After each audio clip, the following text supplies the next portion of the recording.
Hey yo, unfortunately this past week, another wrestling legend, a two-time WWE Hall of Famer, a man who, while he was in the wrestling ring, created a ton of great memories, a few bad ones as well, but we're not really going to delve too much into that. But unfortunately, Scott Hall passed away earlier this week.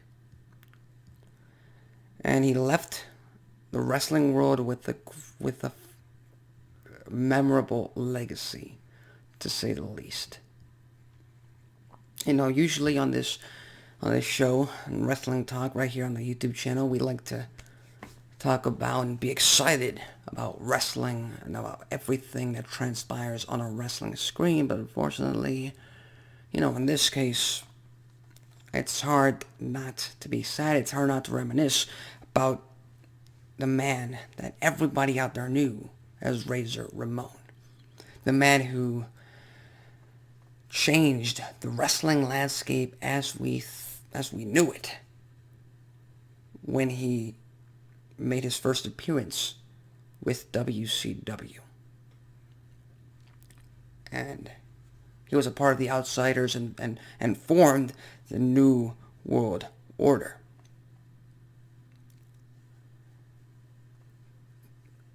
So when all these news started coming out about how Scott Hall had 3 heart attacks and he was on life support, very few people out there wanted to admit it.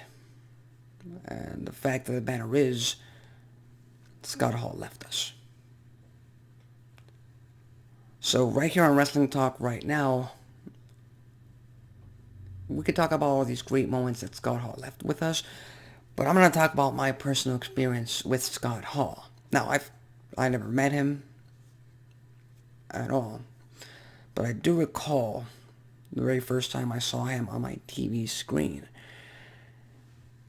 and that was on January 4th, 2010. That was the very first time I saw him live, and I believe he made an appearance with then TNA Impact Wrestling on that infamous, famous show of where Hogan made his debut for TNA.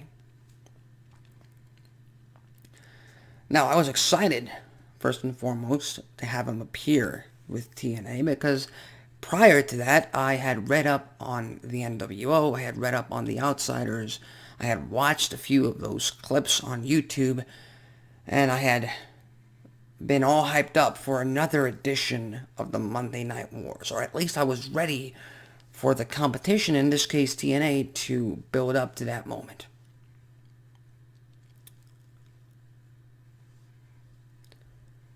So when he appeared, I obviously marked out, with Hogan, with Sean Waltman, with Kevin Nash, with Eric Bischoff. WCW itself was right there in TNA. And in my view, that was the first step into getting TNA to compete with WWE. And a lot of the IWC out there started to comment on the fact that they were all past their prime. That it just wasn't the same. And then Hogan brought Bubba the Love Sponge and the Nasty Boys into the company, along with many others that were past their prime. And for the first few months, I was just ecstatic.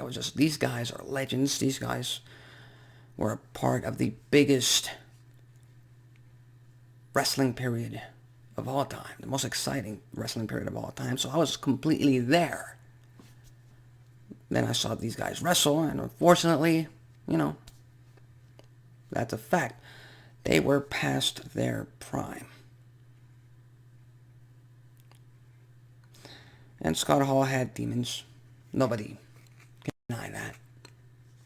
Nobody can not look elsewhere and pinpoint when he had these demons. He left WWE in the plane ride from hell.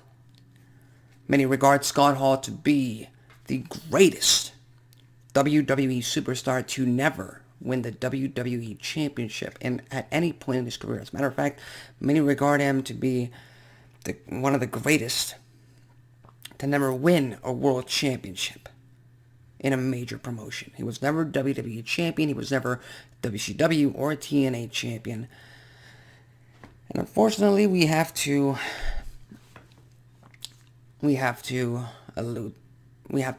credit that to his demons, which unfortunately took up most of his career, took up most of the latter part of his life, and he got his act together thanks to DDP, which allowed him to enjoy the Hall of Fame induction alive. So we have to be thankful for that. Other than Scott Hall, my personal experience watching him on TV, watching him on TNA, watching his ladder match at WrestleMania 10 against Shawn Michaels. I've only watched that match once.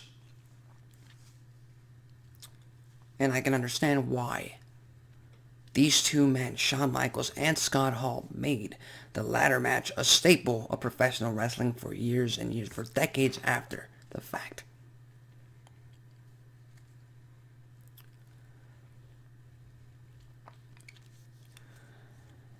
So, all I can say is, unfortunately, death is a natural part of life. They all leave us, some sooner rather than later, and it's never a great time for that to happen. But Scott Hall was the very first superstar, the very first wrestler, the very first man that allowed fans to cheer for the bad guy. Scott Hall was the very first bad guy that was cool and that we wanted to cheer. So if he left us with that legacy alone, and I'm not saying he did, he left a lot with him as well. Scott Hall, thank you for the memories. And I'm not even going to try and do a bad Razor Ramon impression because it's not really good. So, to all the wrestling fans out there, to Scott Hall's family, my dearest condolences. And much like everyone out there, Scott Hall, I'll see you down the road.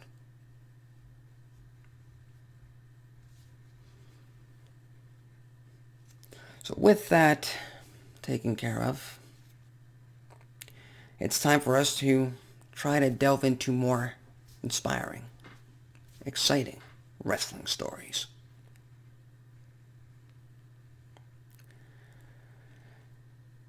And the fact is that Dynamite took place.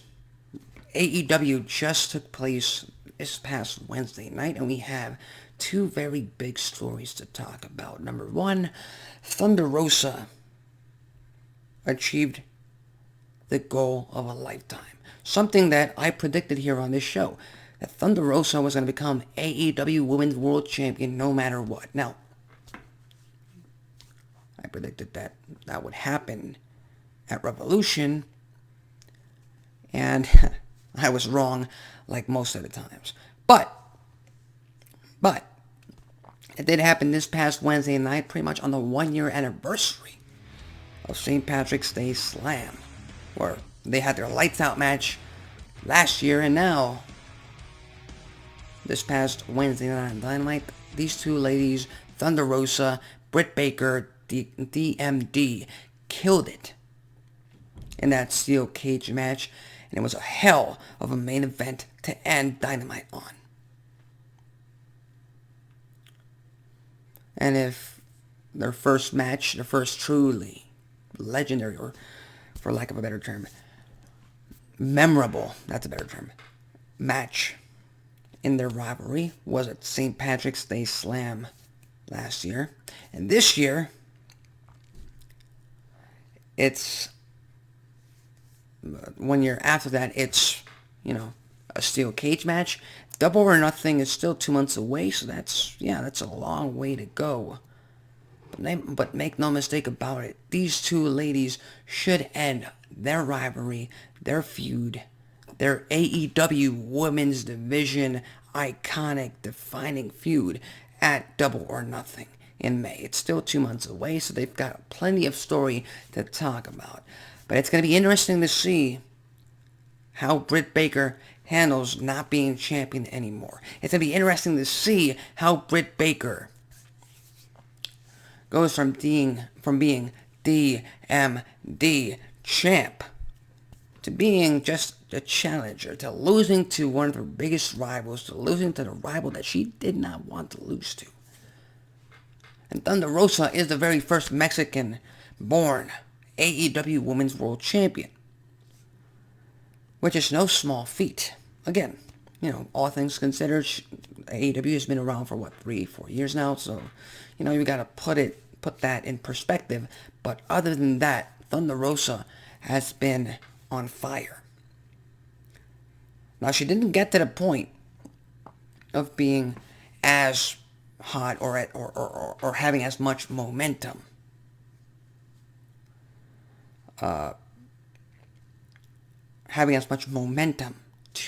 like Britt Baker did last year on her road to the AEW Women's World Championship. But for the first time in a long time, the women's division right now, at least for the women's title, is getting exciting. Thunder Rosa, Britt Baker, again, this is going to lead down the road to Thunder Rosa versus Jade Cargill, and eventually we either have Britt Baker turn babyface and get her title back, or we have someone else. We have Anna Jay, we have Ty Conti, we have Red Velvet, we have a ton of these women superstars. Babyface trying to dethrone Jade Cargill down the line, because there is no doubt in my mind that Jade Cargill is going to be undefeated to the point that she becomes AEW Women's World Champion, and somebody is going to have to dethrone her and become an even bigger star. So again, Tony Khan, with this decision, is looking at a bigger picture. We enjoy Thunder Rosa becoming AEW Women's World Champion right now. We enjoy the feud, the rivalry, the matches that they're going to bring us with Britt Baker in the next few weeks, next few months. But down the line, the big money match is Jade Cargill defending her titles, yes, plural, and undefeated streak against one very lucky, very hot, very on top of the world babyface star that Tony Khan should be building up to right now. But other than that, could not be more ecstatic about Thunder Rosa becoming AEW Women's World Champion, so kudos on that. Another thing that happened on Dynamite, something that really I kind of predicted, kind of didn't, kind of did, up to you to decide. But the Pinnacle, and most importantly MJF, turned their back on Wardlow. Now, two things was going to happen once they announced that Scorpio Sky was defending his TNT Championship against Wardlow on Dynamite. One of two things was going to happen. Either Wardlow was going to run over Scorpio Sky and become the new TNT Champion, or someone was going to cost Wardlow his chance at becoming TNT Champion on Dynamite. And that's exactly what happened, because this past Wednesday night, Wardlow was on the road, on the fast track, on the fast lane to becoming the champ. There was absolutely no chance in hell. Nobody in that arena and nobody watching at home believed that Scorpio Sky, as talented as he is in that ring, was going to walk out of Dynamite with the TNT title if it was a straight up one-on-one encounter. We were all just waiting for that powerbomb symphony, which was going to end with the 1, 2, 3, and the man known as Wardlow defeating Scorpio Sky for the TNT Championship. Now, that didn't happen, because, of course, MJF, being the prick that he is, and the leader of the Pinnacle, was not going to allow that to happen. He was not going to allow his employee, the man that he brought to AEW, have gold around his waist before he did. Maxwell Jacob Friedman does not operate in that way. And you can bet your ass, you can bet your bottom dollar, your last dollar, that next week on Dynamite, MJF is most likely going to say the line that everybody out there has said it. I brought you into this world, and I can take you out. And it's a fact. MJF did bring Wardlow into this world. And over the past few months, it's been clear as day. When MJF ever talks about Wardlow, whenever Wardlow seemed like he was turning on MJF, Maxwell brought up the fact that Wardlow didn't have a contract with All Elite Wrestling. He had a contract with Friedman himself. So it's going to be interesting to see how they turn that into actual real storytelling in this feud, in this rivalry. But make no mistake about it,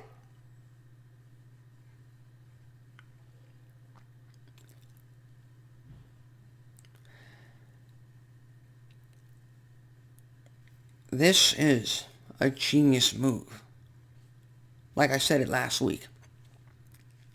Because Wardlow is a machine. Wardlow has been portrayed as a machine on AEW for far too long. And now, this machine, this power bomb monster, he gets a chance to face off against one of the biggest stables, one of the most hated stables in AEW. And now he gets his chance to tear them to pieces, starting with the chairman himself, Sean Spears. You got FTR, and you got Tully Blanchard.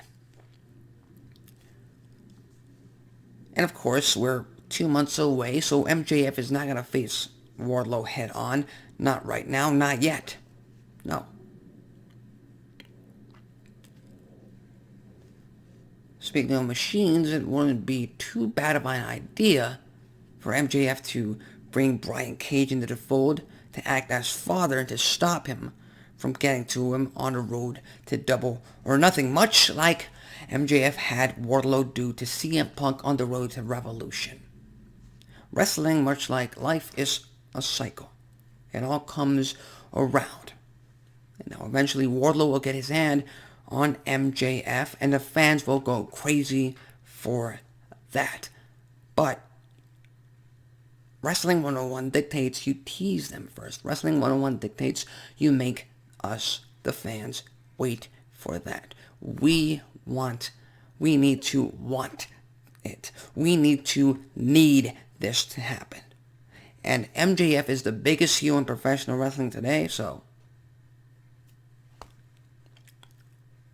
I mean, everything here is building up to one of the biggest moments in AEW. Now, the question here is, which of one of these two men, MJF or Wardlow, is going to walk out first, or rather, become AEW World Champion first?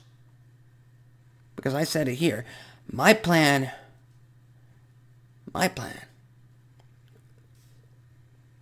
was for MJF to become World Champion at Double or Nothing.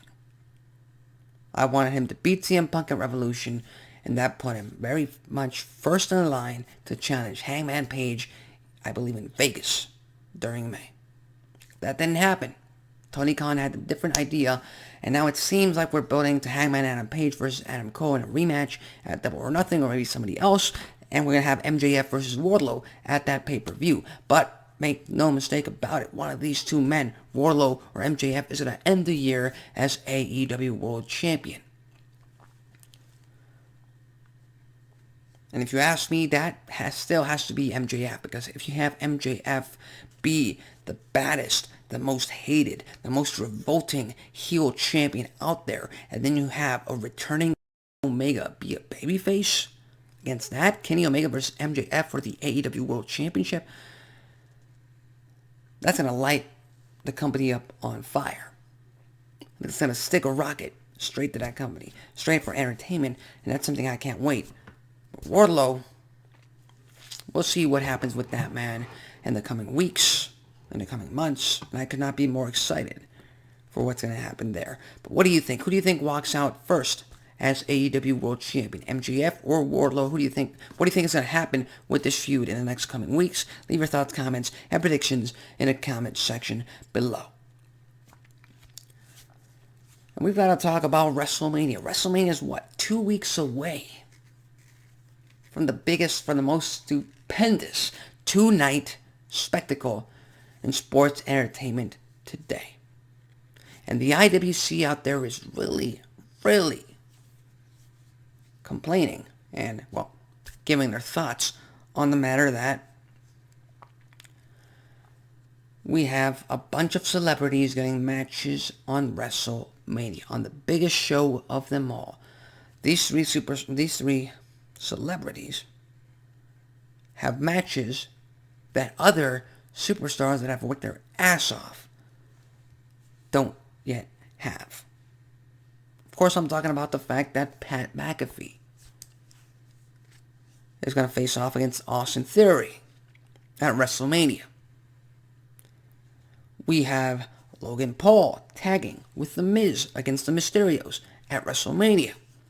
We have Johnny Knoxville facing off against Sami Zayn at WrestleMania. And as entertaining as these feuds have been, I don't think we have Ricochet on the card. He is the Intercontinental Champion yet. I don't think we have him on the card yet.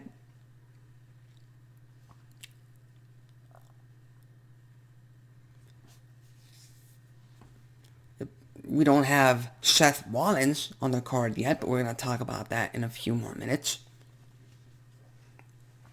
Kevin Owens doesn't have a match at WrestleMania. He has a KO show with Stone Cold Steve Austin, which I hope doesn't turn into a match because I've said this in the past. Kevin Owens' final match against The Rock, his final moment at WrestleMania 19, perfect bookend to his career. I don't think we need to bring that back. But other than that, Pat McAfee, Logan Paul, Johnny Knoxville, they all have a match at WrestleMania, and it's safe to say that what Bad Bunny did at last year's WrestleMania is not gonna be blanking on the word right now. It's you're not gonna, damn it, I can't think of the word, but you're not gonna make a better performance, a better first impression, a better first match than Bad Bunny did at WrestleMania. So what the hell are we doing here? I mean, Pat McAfee, yeah, he had his NXT match against Adam Cole. He killed it. I wish they would have continued that rivalry, but now he's a SmackDown commentator. So most of the wrestling audience out there, most of the mainstream audience out there that's going to watch and instead of buy WrestleMania has no idea what Pat McAfee can do in the middle of that ring. They all just think that he is a former NFL player, now a SmackDown turned color commentator, who's entertaining as hell. I mean, sometimes I tune into SmackDown just to hear him talk. He's that damn entertaining. But it's a fact that most wrestling fans don't know what Pat McAfee is capable of. And Austin Theory, yeah, he's the protege of Mr. McMahon, but he's not really, he doesn't really have that much heel heat on him. So what are we supposed to do with this match? What are we supposed to do? Well, we got Logan Paul, the most hated celebrity of these three in this match. He's tagging with The Miz against Dominic and Rey Mysterio. Now, Logan Paul, I believe he comes from or at least this is his statement, he comes from a fighting family. Other than that, I see no gain for any of these superstars in here. I mean, I think Logan Paul has go-away heat. He doesn't have heel heat. As much as I love The Miz, as much as he's trying to make this work, it's cringe to watch Logan Paul on WWE TV. Now, that's just a personal opinion. You might have a different one. If you do, leave it in the comment section below. And then we've got Johnny Knoxville. Sami Zayn was Intercontinental Champion when this rivalry started, so I was just dreading. As a matter of fact, I was ready to rant my ass off if Johnny Knoxville was going to challenge for the Intercontinental Championship at WrestleMania. I was ready to tear WWE a new one, because you do not do that to your second most prestigious title. You do not do that to the Workhorse Championship. And I'm freaking glad that they came to their senses and they placed the title on Ricochet. Fantastic. An exciting young up-and-comer that really needs great booking to take him to that next level. So good on that for WWE. But the end result is the same. WWE has invited these three stars: Pat McAfee, Logan Paul, Johnny Knoxville. They are all going to WrestleMania for one reason and one reason alone. And that is notoriety. That is to get headlines outside of the wrestling news websites. And there's nothing wrong with that. That's what WrestleMania is for. That's why you have a halftime Super Bowl show. So you can get eyes that don't normally watch football, in this case, eyes that don't normally watch wrestling. They can come and view the product. You can get those ads. You can get those sponsorships. You can get some casual wrestling fans checking them out just because I know that guy. I'm going to watch him wrestle. I'm going to watch him at the event. And, who knows? Something else catches my eye and I start watching wrestling on a more consistent basis. That's basically why WWE is doing this. And they're not going to stop. And they shouldn't stop. Just don't put him in any high-profile matches. Don't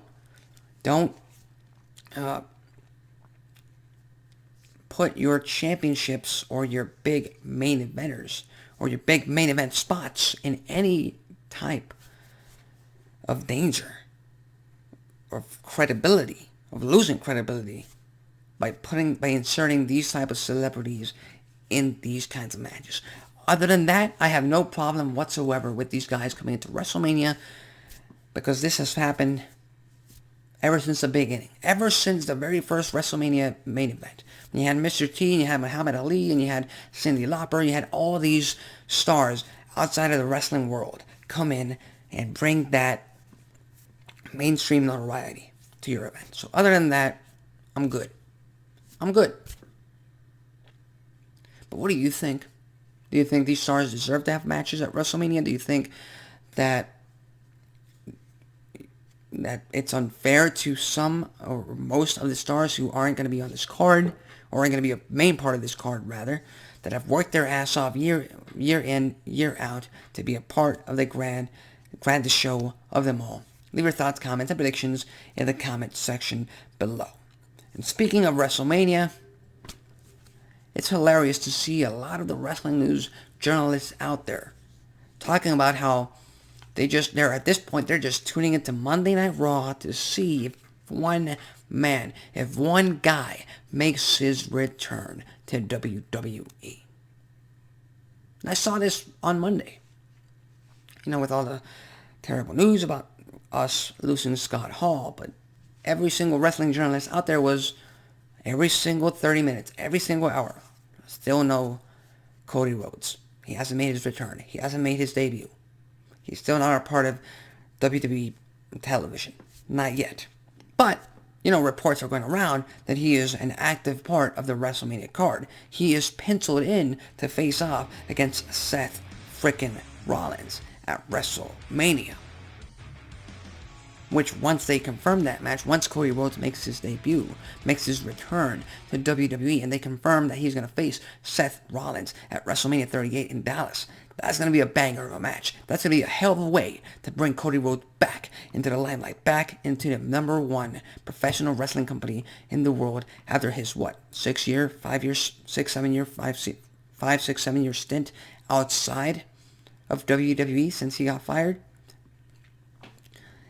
Once that match is confirmed, I'll give you my prediction on who's going to win that match. But until that happens, we are left to speculate, when is Cody Rhodes going to make his return to WWE? Is it going to happen on Monday Night Raw this upcoming Monday? If you ask me, that should be the case. We're 2 weeks away. You got to build it up. And there's really no point in keeping it a surprise if you're not really gonna give us any reason to watch these two guys wrestle, other than the fact that Cody Rhodes returns and it's against Seth freaking Rollins. Now, what's gonna happen on Monday Night Raw? I don't know. I'm hoping Cody Rhodes makes his return. I'm hoping that happens. Will it though? I don't know. There's this running joke that Cody Rhodes is gonna be here before Veer Mahan, who Veer has been advertised to appear on Monday Night Raw since November, and he just hasn't made an appearance. So, yeah, WWE has that to deal with. But other than that, I'm giving them a 75% chance that Cody Rhodes makes his return to WWE this Monday night. You want to take me up on that? You think he's going to make an appearance on SmackDown or on the Raw? That's going to be the go-home show at WrestleMania. That's when he appears. Leave your thoughts, comments, and predictions in the comments section below. And it's Friday, guys. It's March 18th, 2022. We've got Rampage to look forward to. We've got SmackDown. We've got Brock Lesnar and Roman Reigns face-to-face. They collide tonight on Friday Night SmackDown. So if you want to check that out, go ahead. Enjoy your wrestling tonight. Enjoy the rest of your weekend. I've been Alexis Carrillo. See you next time.